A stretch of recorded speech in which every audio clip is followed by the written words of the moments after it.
welcome to True Crime Cast. Hope everyone is doing well. Let's not forget that everything in these videos is alleged. None of this has been proven by a court of law, and everyone in this video is considered innocent until proven guilty. In this video, we're going to be traveling all the way over to Germany, Ingolstadt, Germany to be exact, a suburb of Munich if you're familiar with Germany at all. This story starts out just like most of these stories do, with the body being found. After days of Shiraban's family not being able to get a hold of her, and after she had told them that she was going to be visiting her ex-husband days prior, they reported her missing and headed to Munich. This was on August 16th, 2022. They started looking around all the places where she would normally be hanging out and eventually found her Mercedes. And unfortunately, in the backseat of that Mercedes was what appeared to be their daughter, who had been brutally attacked and stabbed over 50 times, mostly in the face and head area. Upon finding this gruesome scene, her family called authorities, police came, coroners came, they took the body back to the morgue and started investigating what happened. But much to their surprise, when the coroner took the fingerprints, they realized this was not their daughter, but a woman named Khadija O. from a neighboring city about 100 miles away called Heilbronn. Because multiple members of the family had already identified the body and the victim as Shiraban, you can imagine the shock for authorities when the fingerprints came back as someone else. So they immediately took a DNA test, which would come back as Khadija once again.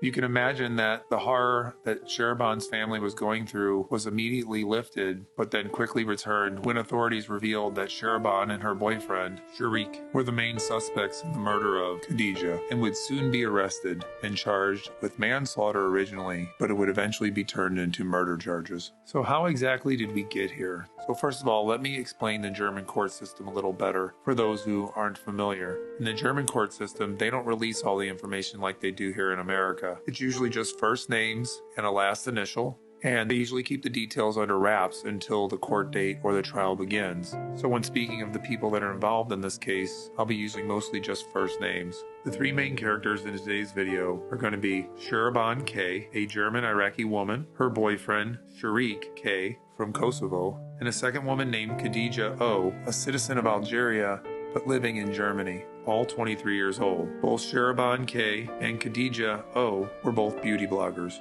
This story actually starts months before the body was found. Shabana, who was having undisclosed issues with her family, had made the decision that she was through with this life, that the life that she was leading was no longer the life she wanted, and decided that she was going to fake her own death. Well, there's multiple ways you could do that, but she picked about the worst. As evidence was revealed by the authorities in Germany, we found out that during the months leading up to this murder, Shabana would reach out to 5 different individuals and basically cyberstalk them because they looked very similar to her. None of these people, lucky for them, ever made the cut, but unfortunately for Khadija, the resemblance was uncanny. So Shabana set her sights on her. That was going to be her target. So after setting up multiple different Instagram accounts, she started reaching out to Khadija, a 23-year-old beautician who had just started using social media to promote herself as a beauty influencer. She would do all kinds of makeup tutorials, and because her pages had just started out, she was easy pickings for Shabana to look at as a target and exploit through various different ways. Her original way was to exploit the fact that in her profiles and that she had mentioned multiple times that she really enjoyed the band called Loon. I'm not familiar with the band Loon, but apparently she was a big fan. So Shabana reached out to her pretending to be someone from the band, asked her if she could do the makeup for a video shoot that they were going to be doing in her area. Now Khadija was excited about this, but was a little leery. She actually reached out to the band, Loon, and contacted them and asked if it was legit, and they basically told her, no, it's not legit, and you need to be careful. People out there are kind of crazy. You shouldn't be accepting these requests from these people because a lot of times they're fake. So even though Khadija had dodged that first attempt, unfortunately for her, Shabana was very persistent and finally struck a chord with this young girl when she offered her a bunch of free beauty supplies that she wanted her to review. So being a beauty blogger and wanting to make a name for herself, and who doesn't like free stuff, so wanting to remain safe, Khadija had agreed to meet with Shiraban in her hometown of Heilbronn, about 100 miles away from Ingolstadt, where Shiraban lived.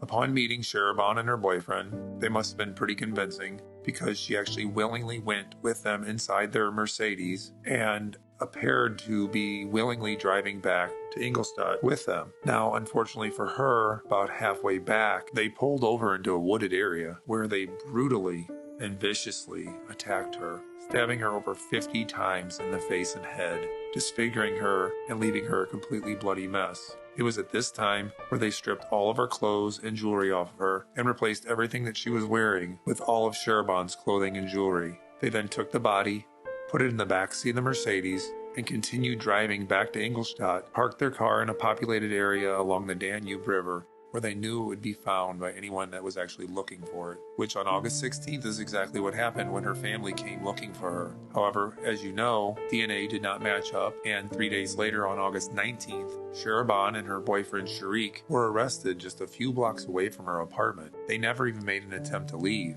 They obviously hadn't planned out the whole doppelganger killing thing. They didn't even try to steal her identity.